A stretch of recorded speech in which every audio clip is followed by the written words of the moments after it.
미국에서 최초로 노벨상을 받은 여성이 제인 애덤스라고 하는 여성입니다. 그는 1931년에 71세의 나이로 이 노벨 평화상을 받았습니다. 여성 운동가였고 교육자였고 아주 영향력 있는 정치가였습니다. 그런데 그가 처음에 태어났을 때 1860년에 저 일리노이주 시카고 근교에 있는 시더빌에 태어났을 때는요, 그 가정도 아주 가난했고 그리고 아주 병약했습니다. 그의 어머니도 병약해서 어머니도 일찍 세상을 떠나게 되고 또 형제들도 다 일찍 세상을 떠났어요.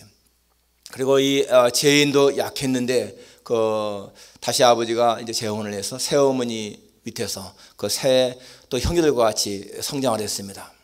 그런데 그의 그렇게 병약하고 아주 좀 가난했던 그 가정에서 어떻게 그렇게 훌륭한 인물이 태어났는가. 그는 나중에 해고하기를 자기의 생애에 큰 영향을 끼친 두 가지가 있는데 하나는 아버지의 교육이었고 하나는 성경책이라고 말씀했습니다. 아버지의 교육, 그 아버지는 퀘이커 교도였는데 그 삶과 그의 신앙이 일치된 모습. 그래서 이 딸이 아버지를 보면서 우리 아버지는 정말로 하나님을 경외하는 사람이구나. 그거를 아주 피부로 느꼈다는 거예요. 그리고 그 아버지가 하는 말씀, 하나님은 살아계시고 내 생애에서 하나님을 경외하는 것만큼 중요한 것이 없다. 하나님을 섬기는 것이 가장 중요하다 하면서 그 하나님 경외, 하나님 사랑, 하나님 섬김에 대해서 그 가르쳤는데 그 아버지가 자기가 말한 대로 사는 그런 모습을 보면서 큰 감명을 받았다. 이렇게 고백을 하고 있고요. 또 한 가지는 성경에서 하나님 말씀을 통해서 자기의 인생에 큰 그런 영향을 받았다라고 고백했습니다. 특히 이 미가서 6장 8절의 말씀, 사람아 주께서 사는 것이 무엇임을 내게 보이셨나니 여호와께서 내게 구하시는 것이 오직 공의를 행하며 인자를 사랑하며 겸손히 내 하나님과 함께 행하는 것이 아니냐. 그 말씀이 그의 생애에 큰 영향을 끼쳤다는 거예요. 하나님이 우리에게 요구하시는 것이 무엇인가? 하나님이 원하시는 것은 우리가 그 앞에서 공의를 행하고 인자를 사랑하고 겸손하게 하나님과 함께 행하는 것. 그러니까 이 공의, 정의, 또 사랑, 그리고 겸손, 이것이 그의 생애에 큰 영향을 끼쳤다고 그렇게 고백을 했습니다. 여러분, 사람은요 이 교육에 의해서 변화되지 않습니까? 사람을 변화시키는 이 교육이 몇 가지 있습니다. 학교 교육이 있죠, 사회 교육이 있습니다. 그리고 가정 교육이 있고 교회 교육이 있어요. 그런데 우리는 이 학교 교육에 많이 의지하지만은 실상 이 학교 교육은 그 사람의 인격을 변화시키는 그런 인성 교육이 부족합니다. 지식은 넣어줄지 모르지만은 실상 그 사람의 생애를 변화시킬 수 있는 그런 인격의 변화, 이런 인성 교육이 약한 것을 알 수가 있어요. 물론 학교에서 좋은 스승 만나서 그 스승으로부터 영향을 받는 사람들이 많이 있습니다. 정말 좋은 스승 만나는 거 중요한 것이죠. 그래서 정말 학교에서 이 좋은 스승 만나서 그의 일생이 변하는 사람도 많이 있지만은 그러나 많은 경우에 이 인성 교육은 약한 것을 알 수가 있습니다. 그 사람을 변화시키는 가장 좋은 교육은 바로 가정에서의 가정교육, 부모로부터의 가정교육인 것이고요, 또 교회 교육인 것을 알 수가 있어요. 교회. 사람은 누구를 만나는가 참 중요합니다. 좋은 스승. 우리가 아는 그 헬렌 켈러 같은 경우 보면은 이 앤 설리반 선생을 안 만났으면은요 정말 이 헬렌 켈러는 그렇게 불구자로 평생 살았을 거예요. 9달 되었을 때에 그가 병으로 말미암아서 시력도 잃고 청력도 잃고 말도 못하는 사람이 되었는데 이 앤 설리반 선생님이 가정교사가 들어왔습니다. 이 앤 설리반 교사도 사실은 고아원에서 자랐던 그런 아주 아픈 추억이 있는 그런 사람이었죠. 그래서 이 헬렌 켈러와의 만남에서 굉장한 이 교육이 하나의 싸움이었어요. 싸움. 실상 그 당시에 이 6살 먹은 이 헬렌 켈러는 그냥 항상 소리만 지르고요, 물건을 내던지고 막 하는 난폭한 그런 야생마 같은 그런 아이였는데 이 설리반 교사가 끈기 있게 하나님의 사랑으로 그를 교육시켰을 때 마침내 그가 변화되죠. 이렇게 사람은 변화를 통해서 교육을 통해서 변화됩니다. 오늘 이 본문은 하나님이 이스라엘 백성들에게 이제 가나안 땅에 들어가서 자녀를 이렇게 교육시켜라, 너희와 너희 자녀들이 이렇게 하나님 말씀을 지키며 살아가라 하는 그런 내용입니다. 오늘 이 시간에 자녀에게 부지런히 가르치라는 주제의 말씀을 증거하기 원합니다. 1절에 보니까 이는 곧 너희와 너희의 하나님 여호와께서 너희에게 가르치라고 명하신 명령과 규례와 법도라. 또 7절에도 보면은 내 자녀에게 부지런히 가르치며 라는 말이 나오죠. 부지런히 가르치라, 자녀에게. 오늘 우리가 자녀들에게 정말 부지런히 가르쳐서 우리 자녀들이 평생을 하나님을 잘 섬기면서 살 수 있는 것, 여러분 그것이 얼마나 큰 축복이겠습니까? 오늘 이 말씀 우리 어린이주를 맞이해서 자녀에게 부지런히 가르치라 하는 주제에 잘 참고할 수 있길 바랍니다. 첫째는 무엇을 하셔야 되는 것인가? 복의 근원이 하나님이심을 가르치라 라는 거예요. 복의 근원이 하나님이심을. 오늘 이 3절에 보니까 이스라엘아 듣고 삼가 그것을 행하라. 그리하면 내가 복을 받고 내 조상들의 하나님 여호와께서 내게 허락하심 같이 젖과 꿀이 흐르는 땅에서 내가 크게 번성하리라. 네가 이것을 잘 가르치면 너희와 내 자녀가 복을 받고 그 땅에서 번성할 것이다 라고 했습니다. 우리는 잘 알고 있습니다. 복의 근원이 하나님이신 것을. 그런데요, 우리는 너무 쉽게 또 잊어버리는 거예요. 그렇게 알면서도 생활 속에서 자꾸만 그것을 망각하고 살아가요. 그래서 하나님이 복의 근원자가 아니고 어떻게든지 내가 힘을 써서 잘해야 복 받는 것을 생각할 때가 얼마나 많은지 모릅니다. 하나님은 약속했잖아요, 아브라함한테. 내가 너를 큰 민족을 이루고 내 이름을 창대하게 하고 내게 복을 줘서 너가 복의 근원이 되게 하겠다. 내가 반드시 너를 복주고 복주며 너를 번성하고 번성하게 하겠다. 이렇게 하나님이 약속해 놨습니까? 예. 그렇게 하나님은 성경에서 무수한 복을 약속했어요. 잠언 8장에 보게 되면 부귀가 내게 있고 장구한 의와 재물도 내게 있다. 그렇게 말씀하고 있습니다. 하나님에게 부귀가 있고 장구한 재물과 의도 하나님에게 있다라고 말씀했습니다. 그러면서 하나님 말씀하시기를 나는 나를 사랑하는 자로 말미암아 사랑하는 자로 그 재물을 곳간에 쌓아서 누리게 하겠다. 예. 그렇게 말씀하고 있습니다. 물론 이것은 여러분 참 어떤 그 물질적인 그런 부, 또 장수, 성경에 말하면 장수, 자녀 달되는 것 이렇게 말하고 있지만은 여러분 실상 우리의 행복은요 그것만이 아니죠. 그런데 우리는 자꾸 생각할 적에 우리 자녀들이 하나님을 잘 섬기는 그것보다도 그저 어떻게든지 좋은 학교, 좋은 직장, 또 좋은 배우자 만나 살아가는 것을 행복 생각할 때가 많습니다. 여러분 사람의 성공과 행복이 무엇일까요? 우리가 생각하게 되면요, 이 내적인 성공과 행복이 있고 외적인 것이 있습니다. 내적인 것은 뭐겠어요? 사람은 자기가 원하는 것을 성취하는 것이 행복한 것이고 축복인 것입니다. 자기가 원하는 것, 그게 내적인 그런 성공이거든요. 또한 외적인 것은 뭔가 하면은 다른 사람들이 기대하는 것을 이루는 것을 성공이라고 볼 수가 있어요. 어떤 사람이 굉장한 업적을 이루었다, 또는 좋은 대학을 들어갔고 좋은 직장 가졌다, 좋은 결혼을 했다. 그러면 사람들은 어떻게 생각합니까? 그 사람 참 성공했다, 그렇게 생각하잖아요. 그런데 여러분, 이 외적인 성공이 사실은 남들이 볼 적에는 성공처럼 보이는데 사실은요 성공이 아닐 때가 많습니다. 다른 사람들이 볼 적에는 저 사람들은 참 좋은 학교 나왔고 좋은 직장 가졌고 굉장히 참 그 인고 부부처럼 좋은 배우자 만나서 행복하겠다 하는데 실상은 어떻습니까? 내적으로 볼 적에는요 그 사람들이요 행복하지 않은 경우가 많잖아요.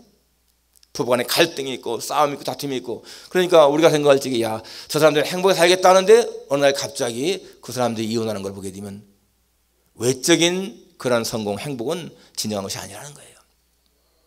사람은 누구든지 자기 마음에 원하는 그러한 것들, 즉 자기가 원하는 것을 성취하고 그리고 그것이 지속적으로 될 때 우리가 행복이라고 볼 수가 있어요. 일시적인 것이 아니고 지속적으로. 그런데 여러분 성경에 보면요 하나님은 우리에게 이렇게 말씀하십니다. 너희가 먹을 것이 있고 입을 것이 있으면 족한 줄로 알라. 그러니까 성경적인 사람의 욕구는요 큰 것이 아닌 거야. 어떤 큰 걸 이루어야만이 아니라 너희가 먹을 것이 있고 입을 것이 있으면 족한 줄로 알라. 사실 제가 어제 저희 교회에서 우리 미랄 선교단 그 모임에 점심을 저희 교회에서 대접을 했는데 한 17사람이 나와가지고 식사를 했어요. 참 나는 그 미랄 선교단 그 단장 이재철 목사님 정말 그 사역이 귀하다고 생각을 해요. 우리가 볼 때에는요 얼마나 하기 힘들겠어요. 그 정신적으로 문제 있는 사람들, 특히 그런 사람들 와서 이렇게 하는데 보면은 그들을 이렇게 참 이렇게 케어하는 것이 이게 쉬운 일이 아닌 것 같아요. 그런데 그 목사님 정말 기쁜 마음으로다가 그러는 그 사역하는 거 보면서 정말 참 귀하다 그런 생각을 하면서, 또한 한 가지는 너무나 이게 겉으로 볼 적은요 너무 인물도 좋고 건강해 보이는데 이 약간 정신적으로 문제가 있으니까 계속 한 말 또 하고 한 말 또 하고 그런 사람 보면서요 오늘 우리의 자녀들이 이렇게 육신적으로 건강하다는 것만도 이게 얼마나 감사한 것인가. 감사해야 돼요. 평범한 생활 속에서 여러분 우리는 감사를 느껴야 돼. 무엇인가 뛰어나서가 아니고 정말 모든 게 그냥 정상적이고 평범한 것도요, 이게 감사한 거예요. 오늘 우리의 행복이 내 힘으로 되는 것이 아니고 복의 근원이 하나님이시다. 이거 여러분 자녀들이 가르치는 것이 굉장히 중요한 거예요. 우리 자녀들로 하여금 우리가 그러한 삶을 살아서 자녀들에게 보여주어야 돼요. 내 말로만 하나님을 경외하라, 하나님은 살아계시다, 그것이 아니고 내 자신의 생활 속에서 하나님에게 하나님을 경외하는 모습, 하나님이 복의 근원인 것을 우리가 신하는 모습을 보여줘야 한다는 것입니다. 그래서 여러분 정말 우리는 자녀들로 하여금 부지런히 그것을 가르쳐서 자녀들이 진짜 복의 근원이 하나님이시구나, 이거를 아주 깨달을 수 있도록 우리의 생활 속에서 그러한 본을 보일 수 있기를 바랍니다. 두 번째는 전적으로 하나님을 사랑하는 그러한 모습을 보인다는 것입니다. 오늘 여기 4절 이하에 보면 이스라엘 들으라, 우리 하나님 여호와는 오직 유일한 여호와시니 너는 마음을 다하고 뜻을 다하고 힘을 다하여 네 하나님 여호와를 사랑하라. 우리 주님이 사람들이 물었죠. 무엇이 성경에서 중요한 것입니까? 라고 할 적에 바로 이 말씀을 인용한 거예요. 4절 말씀, 너는 마음을 다하고 뜻을 다하고 힘을 다하여 하나님을 사랑하라. 이것이 첫째 계명이다. 이렇게 말씀했죠. 하나님을 사랑하는 자는 하나님을 경외하게 되어 있습니다. 하나님을 경외하는 것이 뭡니까? 하나님의 자리에 모시는 거예요. 하나님을 두려워하는 것, 하나님을 경외하고 하나님을 사랑하고 또 그 말씀에 순종하는 것, 여러분 그것이 중요한 것이죠. 오늘 우리의 생활 속에서 삶이 무료하고 따분하다면요, 하나님에 대한 사랑이 식어진 증거입니다. 저는 분명히 믿기를 우리의 가슴에서 하나님에 대한 사랑이 불타는 사람은요, 절대로 삶이 무료할 수 없고 삶이 재미없고 따분하다라고 말하지 않을 것입니다. 우리의 가슴에서 하나님에 대한 그러한 사랑이 불타게 되면은 아무리 환경이 어렵다 할지라도요, 그 환경 가운데서도 감사할 수가 있고 기쁨이 있는 거예요. 그런데 하나님에 대한 사랑을 잃게 되면은 아무리 여러분 우리의 생활 속에 좋은 게 많아도 만족이 없다는 것입니다. 그래서 여러분 하나님에 대한 사랑과 행복은요, 정비례하는 거예요. 정비례. 하나님에 대한 사랑이 많으면 많을수록 더 행복하다 분명한 것입니다. 여러분 지금 전 세계에서 이 선교하시는 분들, 그 선교사님들, 물론 그 중에는 어떤 분들은 동기가 잘못돼서 하는 분도 계시지만은요, 거의가 다 그만큼 하나님에 대한 사랑이 있기 때문에 헌신한 사람들인 거예요. 누구든지 다 자기가 태어난 좋은 환경 속에서 살기 원하셨습니까? 그런데 그분들은요, 자기가 태어난 나라보다 훨씬 더 열악한 나라에 가서 평생을 일하잖아요. 우리 한국의 그 양화진에 가면은 선교사님들 무덤이 있는데, 제가 그 전에 거기 갔을 적에 참 마음에 느낀 거, 특히 그 아이들의 무덤, 어린아이들, 2살 미만의 아이들이 죽어서 묻힌 걸 보면서요, 야, 정말 저 아이들 부모들이 미국에 살았으면, 영국에 살았으면은 그 다 건강하게 다 살 아이들인데 한국에 와서 그 풍토병에 걸려가지고 일찍 죽은 아이들 보면서 정말 그 부모들이 하나님에 대한 사랑 때문에 아이들이 희생된 그런 모습을 보면서요, 그게 바로 우리 한국 교회의 그 교회 왕성한 것에 뿌리라는 것을 볼 수가 있어요. 하나님을 위해 헌신하는 사람들 마찬가지입니다. 누구든지 그러니까 목사로, 선교사로 아니면 평신도 지도자로 부름받았든지 그들 모두의 마음속에는요, 하나님에 대한 사랑이 있는 거예요. 그리고 그러기 때문에 헌신하는 것입니다. 오늘 여러분이 이렇게 하나님 섬기는 거 마찬가지 아닙니까? 하나님에 대한 사랑이 있으니까 하나님 섬기는 것이죠. 여러분 우리는 자녀들한테 그것을 보여줘야 돼. 자녀들한테 하나님에 대한 사랑. 제가 한국에 갈 때마다 만나는 목사님이 한 분 계신데요, 그분은 연세가 50살 되었을 때에 저와 같이 이제 이렇게 상담하면서 목사가 되신 분이거든요. 그런데 그분은 목사하면서 받은 지가 금년에 19년 됐는데도 지금도 만나면 항상 그 말합니다. 나는 목사님 만나서 제 인생이 변했습니다. 그래서 저는 항상 목사님을 제 우리 인생에 참 귀한 분으로 생각합니다. 감사합니다. 그 당시에 54세 때 목사를 받았는데 그때는 야, 너무 늦게 받지 않았는가 싶은데요, 지금도 목사로서 그렇게 또 섬기고 있으니까 감사하다는 거예요. 우리 자녀들로 하여금 여러분 하나님을 섬기는 것 본을 보이지 않습니까? 우리 어제 사랑세일은 파티집에서 했는데 여러분 이 파티가 파키스탄 출신 아닙니까? 이 파키스탄은요 땅은 우리 남한이 한 8배 됩니다. 인구는 세계에서 6번째로 많은 나라예요. 원래 이 파키스탄 이름이 파키스탄 이슬람 공화국이에요.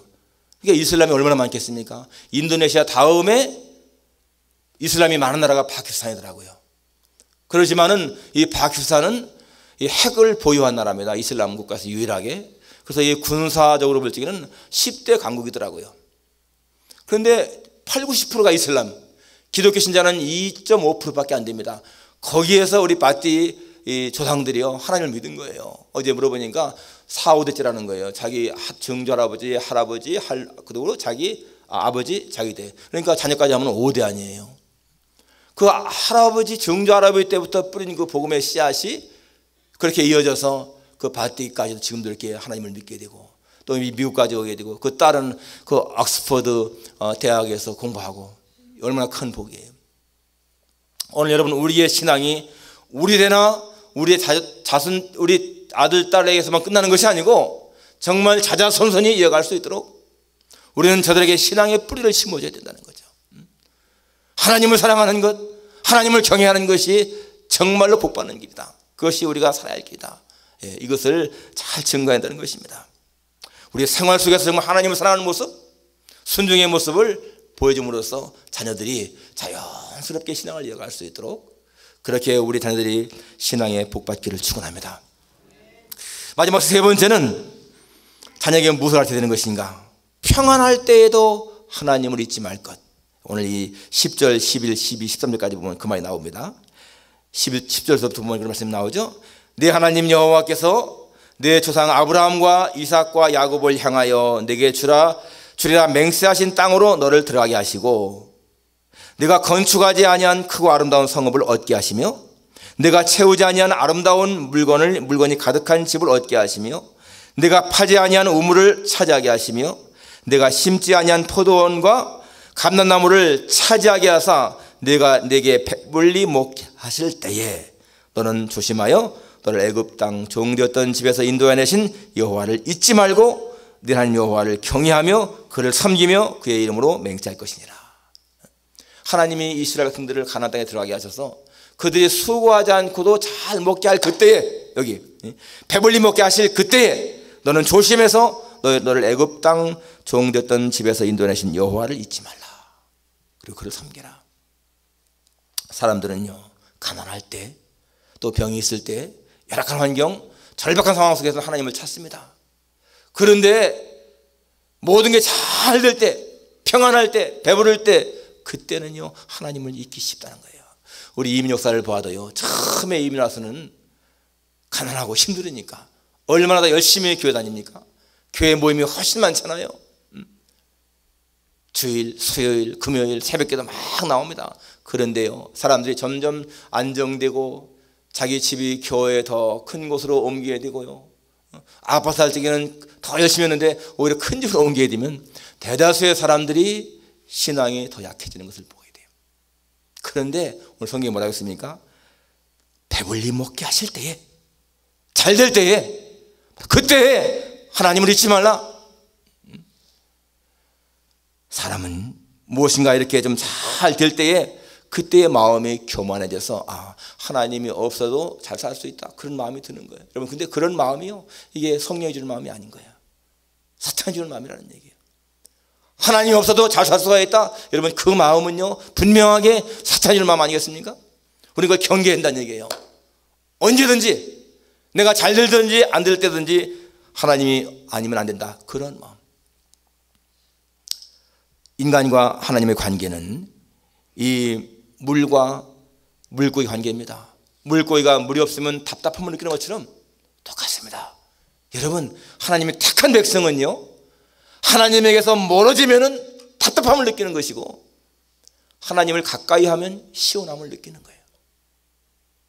내 육신적으로는 조금 고장 날지라도 하나님을 가까이 할 때는 마음에 평안함이 있고 기쁨이 있는데 하나님을 멀리하게 되면요 답답함이 있습니다. 그런데 그게 답답함이 나중에는요 그게 습관화되면은 무뎌져서 잊어버리는 거예요.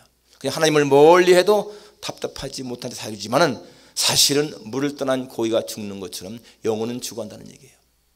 그러니까 모든 잘 될 때, 오히려 그럴 때에도 하나님을 기억하라.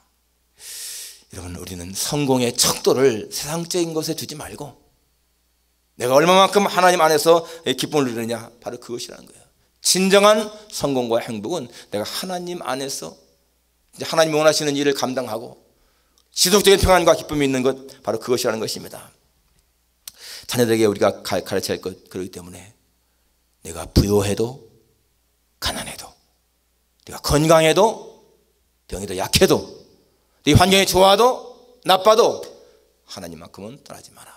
오히려 모든 게 잘 될 때에 내가 이 세상에서 사회적으로 성공해서 물질이 부유하게 되고 모든 게 좋을 때에 바로 그때가 더 조심해야 할 때다. 자녀들한테 이러한 것을 잘 가르쳐서 여러분, 우리의 자녀들이 평생 하나님 앞에 살아갈 수 있도록, 여러분, 더 시간이 지난 후에 우리의 자녀들이 어떻게 살았는가 하는 것이요, 우리의 인생의 평가일지 모릅니다.